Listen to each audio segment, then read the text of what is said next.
Qué historia tan impresionante la que vimos en nuestro último estudio.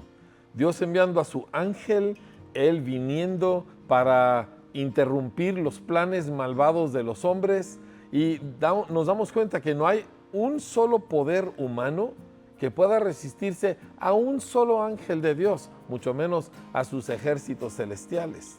Así que cuando nosotros estamos caminando con el Señor y somos parte del ejército del Señor, nosotros estamos del lado que gana, como verás en el estudio de hoy. Vamos a orar. Señor, te pido que nos abras el entendimiento hoy para oír cosas que quizá no van con nuestra forma de pensar, que quizá inclusive ofenden nuestras sensibilidades modernas, y que podamos nosotros entender cómo tú operas, Señor, para que podamos mejor caminar contigo. Y Padre, que no solamente podamos nosotros estar llenos de fe, sino que haya en nosotros un verdadero temor de Dios para caminar como es digno de ti. En el nombre de Jesús te lo pedimos. Amén. Hechos 12, verso 12.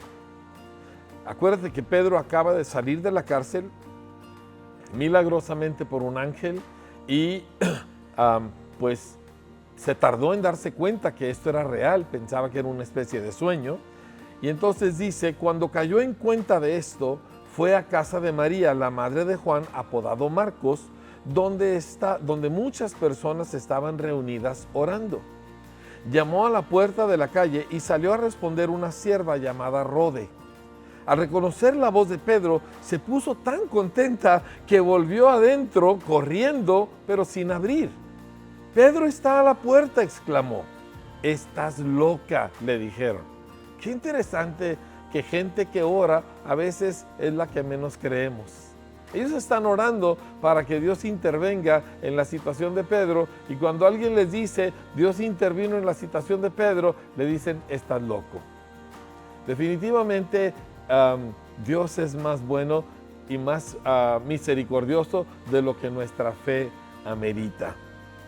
Ella insistía en que así era, pero los otros le decían, debe ser su ángel.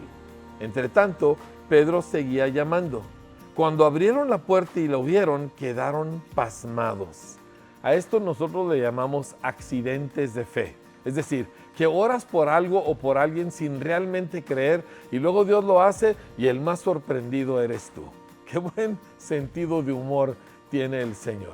Qué bueno que no es nuestra fe la que sostiene el universo, sino es el Señor el que nos sostiene a nosotros a pesar de nuestra poca fe. Con la mano, Pedro les hizo señas de que se callaran y les contó cómo el Señor lo había sacado de la cárcel. «Cuéntenles esto a Jacobo y a los hermanos», les dijo. Luego salió y se fue a otro lugar. Al amanecer, se produjo un gran alboroto entre los soldados respecto al paradero de Pedro. Herodes hizo averiguaciones, pero al no encontrarlo, les tomó declaración a los guardias y mandó matarlos. 16 de sus mejores soldados. Y él, no queriendo aceptar que aquí había sucedido algo que venía de parte de Dios, dijo, seguramente estos se coludieron, seguramente les pagaron, yo no sé qué pasó aquí, pero los manda matar a todos.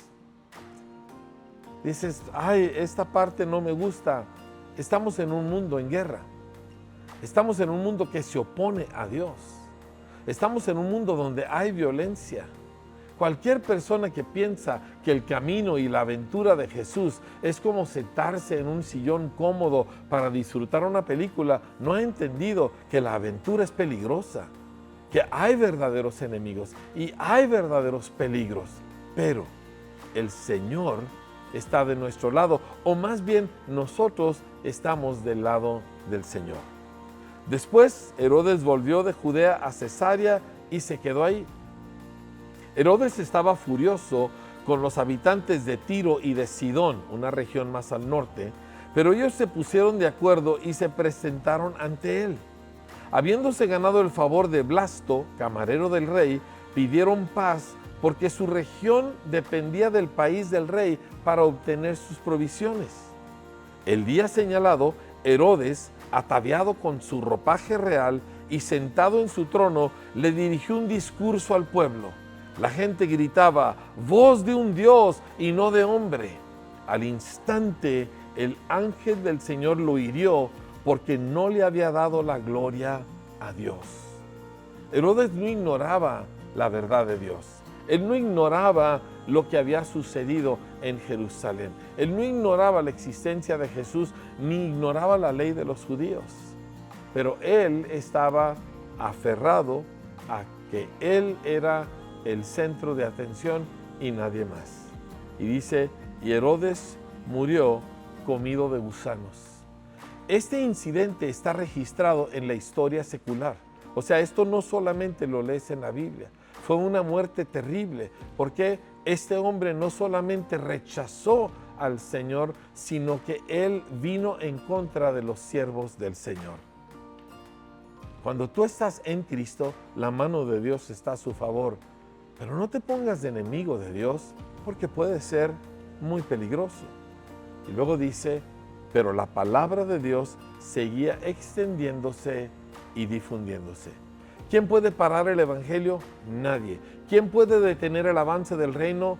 Nadie. Porque no es el reino de los hombres, ni es la predicación de los hombres. Es el reino de Dios y el mensaje de Jesucristo.